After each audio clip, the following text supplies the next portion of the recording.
मुख्तियारकार चाचरो मोहम्मद सालिम समेजो चाचरो जी market में अवामी शिकायतुनि ते ओचितो दौरो करे वाधू अघ वठंदड़ फ्रूट भाॼियूं मेवा विकिणण वारनि खां अलावा किरियाना मर्चेंट्स खिलाफ़ एक्शन वरितो।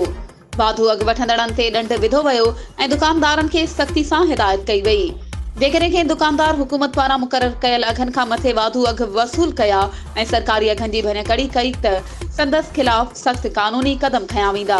इन ये सिलसिले में आम पब्लिक शहरियुनि खे आगाही थी ॾिजे त जेके बि दुकानदार फ्रूट सब्जी फरोश डेयरी मालिक या को बि दुकानदार मुक़रर अघ खां मथे को रेट वठे त तव्हां दुकानदार खां बहस करण बजाए असांखे हिकदमि इतलाउ कजो। वधीक ख़बरुनि ऐं अपडेट्स जे लाइ असांजे चैनल खे सब्सक्राइब कयो ऐं हा बेल आइकन खे प्रेस करण न विसारजो त जीअं असांजी हर नई अचण वारी वीडियो तव्हां ताईं पहुची सघे।